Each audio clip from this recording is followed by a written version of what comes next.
I'm biased, right? I think it's the future of money. I think that this is one of the best way, if not the best way, to preserve your wealth in the modern economy. It's a system that is designed for the people, by the people. It is transparent, open, and honest. It's universal, stable, and secure, and nobody can get between you and your money. Switch towards a life of financial freedom.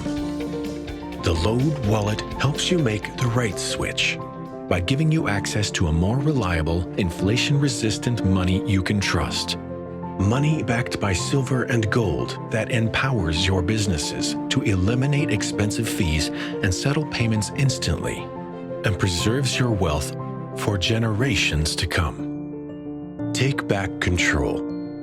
Download the LODE wallet today and begin building your honest money portfolio. Welcome to Inside the Markets, flagship podcast of StockPulse.com.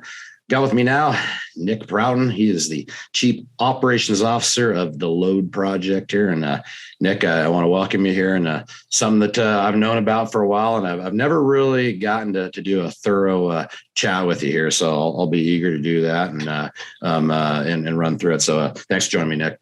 Absolutely, Rob. It's a pleasure to be here. It's great to be on the show. Yeah. So obviously this thing's based on silver and gold environment, and you can't haul that stuff around. So you've got the LODE project here. So I guess I'll start you off by dig into the philosophy. How'd this thing come to be? Absolutely. So LODE is really an initiative to restore silver and gold to the monetary system. You know that very well, that for most of human history, we've actually used precious metals. They're anti-inflationary. They allow you to hedge and protect your wealth. There's a lot of advantages to using silver and gold as the backing towards your currency or as the currency itself. And that's really at the core where the spirit of this project got started. We use the latest in modern technology and blockchain and Web3 protocols to take something that is traditionally very difficult to move and send and spend and use in today's modern economy. And using this technology, we make it easy for people to do that so that we can effectively restore this silver and gold to the monetary system.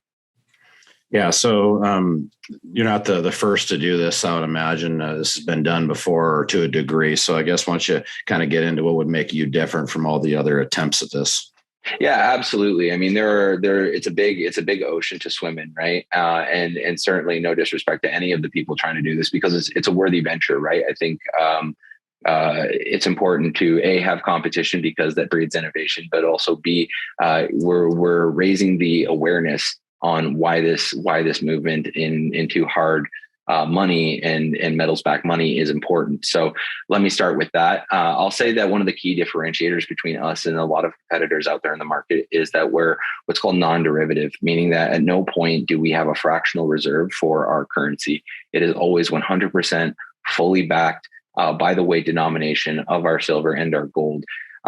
So if you hold our silver currency AGX, that means that you are holding, 1 gram of vaulted, audited, and insured and redeemable silver that is securely stored in one of our A vaults around the world. And the same with our AUX coin, which represents 1 milligram of vaulted, audited, and insured gold per unit of currency, right? So these two factors alone make us very different from some of the other players in the market. I think there are many different advantages to holding LODE as well, though, is that in the blockchain world, at the very least, where most of our competitors lie and compete in, they're generally very married to a single blockchain, very married to a single way of doing business, which LODE is not. We're agnostic, right? And for those non-technical people out there, it's like when you buy an Apple computer, you want it to work with, your Windows products, right? You don't want to be trapped in a single way of doing things. And by that measure, our technological approach allows us to do that. So we're not tied down to any one particular way of doing things when it comes to our tech stack, which is really, really powerful as well. But finally, one of the greatest and most important things, aside from the hedging and inflation and the value of holding all these metals, is that we're designed for business. Lots of people have taken physical metal and simply taken bullion and put it on a digital ledger and say, great, now you hold this bullion on a digital ledger. That's fantastic. That product essentially has existed for a long time as unallocated bullion. What we want you to be able to do is to use that gold and silver as money practically in your day-to-day life. We want you to be able to take out mortgages in it. We want you to be able to do short-term loans in it. We want you to be effectively able to use silver and gold as a practical tool in your life. And that is something that makes us very, very unique compared to a lot of people out there. Yeah, we spoke off camera here about growing here, and LODE's the LODE project has grown by leaps and bounds. It sounds so. What do you attribute that to right now? Oh man, there's so many things. For anybody on the team watching right now, I gotta tip my hat and acknowledge the tremendous amount of work from the team that's actually building this project. I've never been so blessed to work with such a great body of people. And if there's one number one contributing factor, I'm going to say it's those people. But I also will say that, with a lot of great business ventures in life, it's about timing. It's about timing. And we're in a really interesting pivotal point right now where people are beginning to look for alternatives. We're seeing a lot of instability, power dynamics geopolitically are shifting, and the veil is kind of being listed on a money system that really wasn't designed to benefit the people in it that are using it, right? And people are waking up and they're looking for alternatives. Many people, this is why we've seen a huge explosion in adoption of cryptocurrency. But crypto itself is also known for its instability. So we're going through this whirlwind of change right now, and people are just looking for a rock, both metaphorically and literally, that they can hold on to. We've spent the past 4 years building a trustworthy, solid foundation that people can go to, that is compliant and that they can put their faith in. And I think that all that work that we've done to get to this point is beginning to pay off. Yeah, let's talk about the regulatory body here. Since you started the project here, I'm sure you had certain challenges to overcome. How's that going? And is there a problem there, or is it just pretty smooth? Yeah. Yeah. It's pretty funny because the legislation and the legalities around precious metals is complicated. And then we said, hey, why don't we take this other really complicated industry, blockchain, and why don't we take those two things and put them together? What could possibly go wrong? All humor aside, though, it's been a really interesting journey working with regulators in both Europe and America, and now in Latin America as well, as we're beginning to slowly begin our operations down there. We have spent a considerable amount of time talking with regulators, working with lawyers, partnering with MiFID II banks and things of that nature to get to the point of compliance where we're at today. Legally, our assets are defined as pickup slips, right? And that definition within the body of the law helps us to make sure that our assets aren't going to be our digital gold and our digital silver aren't going to be considered securities, and that people can actually use them in the way that we want to use them, because they're not quote unquote crypto. They are a representation of a physical asset stored in the vault, which you have ownership of.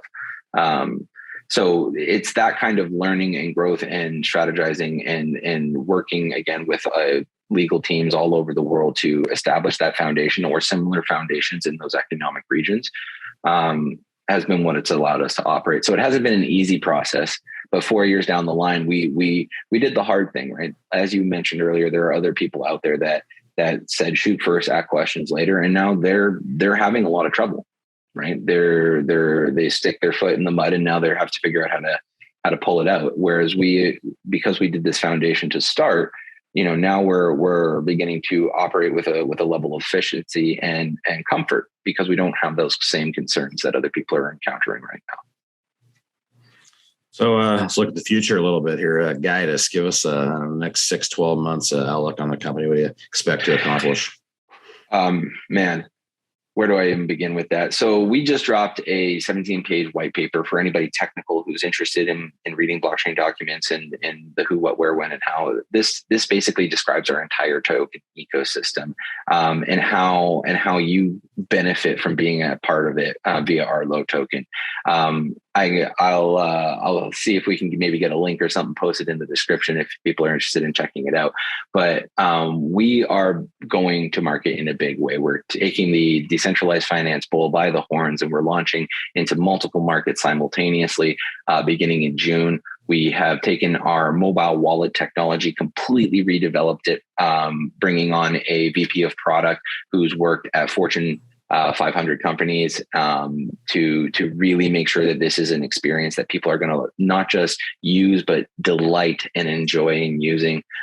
We are launching, I think we're one of the first people to do this as well, but we're launching fully bullion-backed NFTs that represent specific vaults, bars in our vault. So people will be able to see a completely itemized inventory of LODE's vaulting operations. And if they want a specific bar, they can send us the AGX or the AUX respectively and redeem a specific physical bar from our vaults, which is very, very exciting stuff. This is also going to allow us to take on the ETF market and the paper silver market in a really exciting way through some of our partners.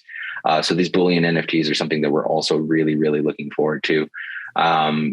We have opportunities with partners to create new types of currency, new powerful forms of money that would combine gold, silver, and Bitcoin together as a basket of assets under one common banner. That's still a little under wraps there, but it's a little sneak peek.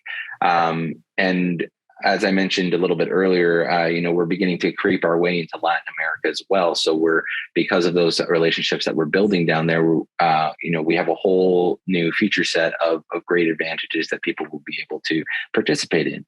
So really, at the end of the day, what does that all mean? It means that the ways and the opportunities that you have by being part of the LODE ecosystem and being part of the LODE community are growing exponentially. And this is all happening. Everything I just described is happening in the next 6 to 8 months. So it's going to be a wild ride. Yeah. So I guess in closing here, Nick, a lot to unpack there, but maybe get it down to a couple of your strengths there. What's really going to get people involved in LODE Pay? Well, I think I'm biased, right? I think it's the future of money. I think that this is one of the best way, if not the best way, to preserve your wealth in the modern economy. It's a system that is designed for the people, by the people. It is transparent, open, and honest. It's universal, stable, and secure, and nobody can get between you and your money. So, I'm a Canadian, and there's been a lot of concern recently about asset freezing and all of that. Taking full advantage of the decentralized world. When you participate with LODE, you can have the assurance that nobody owns your money but you. And that, I think, is a really important statement at this time. Couldn't agree with you more. That's Nick Prouten. He's a COO of the LODE Project. Nick, that's really been a pleasure and really thought-provoking. So thanks for that. And I look forward to following up and seeing how things are going. Absolutely. Take care, Rob.